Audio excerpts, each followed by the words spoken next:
എല്ലാവർക്കും നമസ്കാരം. ഈ സംരംഭകത്വ മോഹമൊക്കെ ഉള്ളിലുള്ള ആളുകളും അതുപോലെ സംരംഭങ്ങളൊക്കെ ആരംഭിച്ച് വലിയൊരു രീതിയിലേക്കൊക്കെ എത്തിപ്പെടണമെന്ന് ആഗ്രഹിക്കുന്ന ആളുകൾ എപ്പോഴും ചിന്തിക്കുന്ന ഒരു കാര്യമുണ്ട്.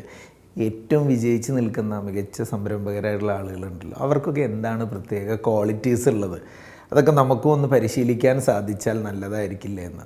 നമുക്ക് അങ്ങനെ ഒരു 5 ക്വാളിറ്റികളെ പറ്റി സംസാരിക്കാം. ഈ 5 ക്വാളിറ്റീസ് ഞാൻ എൻ്റെ പേഴ്സണൽ എക്സ്പീരിയൻസിൽ നിന്ന് പറയുകയാണ്. കാരണം കഴിഞ്ഞ ഒരു 14-15 വർഷമായിട്ട് ഈ ബിസിനസ് ചെയ്യുന്ന ആളുകൾ അല്ലെങ്കിൽ സംരംഭകരായിട്ടുള്ള ആളുകളുമായിട്ടാണ് ഏറ്റവും കൂടുതൽ സമയം അടുത്ത് ഇടപഴകാനായിട്ട് സാധിച്ചിട്ടുള്ളത്. അപ്പോൾ അങ്ങനെ നോക്കി കണ്ട അല്ലെങ്കിൽ അവരിൽ നല്ല സക്സസ്ഫുള്ളായിട്ടൊക്കെ നിൽക്കുന്ന ഓൺട്രപ്രണേഴ്സ് അല്ലെങ്കിൽ സക്സസ്സിലേക്ക് നീങ്ങുന്ന ആളുകൾ, അവരിൽ പ്രധാനമായും കണ്ടിട്ടുള്ള 5 ക്വാളിറ്റീസാണ് ഞാൻ നിങ്ങളോട് ഷെയർ ചെയ്യുന്നത്.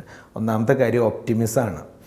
അതായത് ചുരുക്കി പറഞ്ഞു കഴിഞ്ഞാൽ എന്ത് കാര്യത്തിൽ ഒരു പോസിറ്റീവ് മൈൻഡ് സെറ്റോടുകൂടി തന്നെ എടുക്കുന്ന ഒരവസ്ഥ. Believe in the brighter future, അതുപോലെ തന്നെ പൊട്ടൻഷ്യൽ ഓഫ് യുവർ വിഷൻ, ഇതൊക്കെ ഒരു ഇമ്പോർട്ടൻ്റ് ആയിട്ടുള്ള കാര്യമാണ്. കാരണം ആ ഒരു ഒപ്റ്റിമിസ്റ്റിക് ആയിട്ടുള്ള കാഴ്ചപ്പാടോടുകൂടി തന്നെ ഭാവി എത്രത്തോളം മികച്ചതായിരിക്കും, അതുപോലെ നമുക്ക് എത്രത്തോളം ശക്തമായിട്ട് മുന്നോട്ട് പോകണം എന്നുള്ളൊരു കാഴ്ചപ്പാടോടുകൂടി നീങ്ങുന്ന ആളുകൾ, അതൊരു ക്വാളിറ്റി തന്നെയാണ് ഒപ്റ്റിമിസം എന്ന് പറയുന്നത്. രണ്ടാമത്തെ കാര്യം ഹ്യൂമണിസം.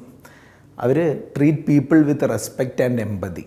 കൂടെ നിൽക്കുന്ന ആളുകൾ, അത് ആര് കസ്റ്റമർ ആയിക്കോട്ടെ, സപ്ലയർ ആയിക്കോട്ടെ, അല്ലെങ്കിൽ നമ്മളുമായി സഹകരിക്കുന്ന ഏതൊരാളോടും ബഹുമാനം കൊടുക്കുകയും അതുപോലെ തന്നെ എന്തൊരു എമ്പതിയോടുകൂടി അവരുടെ ഭാഗത്തു നിന്ന് ചിന്തിക്കുന്ന ആളുകൾ.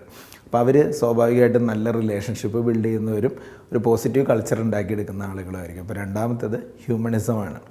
മൂന്നാമത് എന്തൂസിയാസം, അവരുടെ എനർജി തന്നെയാണ്.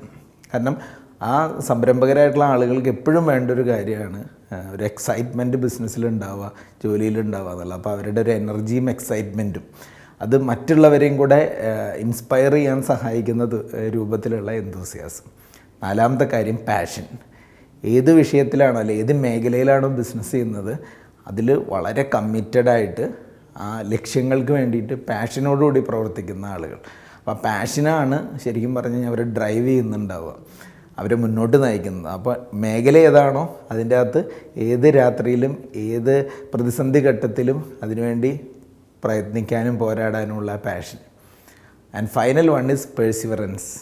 തീർച്ചയായിട്ടും ഏറ്റവും അത്യാവശ്യമുള്ളൊരു കാര്യമാണ് സ്ഥിരത അല്ലെങ്കിൽ ഒരു ഫോക്കസ് ഉണ്ടാവുക എന്നൊക്കെ ഉള്ളത്. പ്രത്യേകിച്ച് ചലഞ്ചിങ് ആയിട്ടുള്ള പല അവസ്ഥകളും ബിസിനസ്സിലുണ്ടാവുമ്പോൾ അതിൽ ശക്തമായി നിലനിൽക്കാനുള്ള ആ ഒരു ആർജവം, എന്നാലാണ് ഒരു എൻഡ്യൂറൻസ്, ഒരു ഡിറ്റർമിനേഷനൊക്കെ ഉണ്ടാവുക. അപ്പോൾ അതിനൊക്കെ ആവശ്യം എന്ന് പറയുന്നത് ഇതെല്ലാം ഉണ്ടെങ്കിലേ സക്സസ്സിലേക്ക് എത്താൻ പറ്റുള്ളൂ. അപ്പോൾ അതുകൊണ്ടാണ് ആ സ്ഥിരതയാർന്നൊരു പ്രവർത്തനം അല്ലെങ്കിൽ പെർസിവറൻസോടെ ആവശ്യം വരുന്നത്. അപ്പോൾ നമ്മൾ പറഞ്ഞ 5 ക്വാളിറ്റീസിനെ പറ്റി ചിന്തിക്കുക. Optimism, humanism, enthusiasm, passion and perseverance. ഈ 5 ക്വാളിറ്റികൾ വളരെ ബേസിക്കായിട്ടുള്ള കാര്യങ്ങളാണ്. പക്ഷേ ഇതൊന്ന് ആലോചിച്ച് നോക്കും, ഇതിലുള്ള ഓരോ കാര്യങ്ങളും ഒരു സംരംഭകനെ സംബന്ധിച്ചിടത്തോളം വളരെ വൈറ്റലായിട്ടുള്ള കാര്യമാണ്.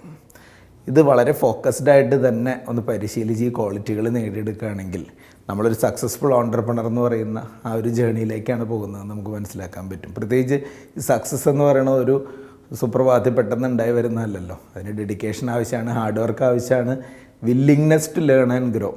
കാര്യങ്ങൾ പഠിക്കാനും വളരാനും ഒക്കെ ഉള്ളൊരു മനോഗതിയും ഒക്കെ ആവശ്യമാണ്. ഇനിയും നിങ്ങൾക്ക് ചിലപ്പോൾ ആഡ് ചെയ്യാനുണ്ടാവും അങ്ങനെയുള്ള എന്തെങ്കിലും ക്വാളിറ്റീസൊക്കെ തോന്നുന്നുണ്ടെങ്കിൽ ഉറപ്പായിട്ടും കമൻറ്റ് ചെയ്യുകയും ചെയ്യുക. Thank you so much.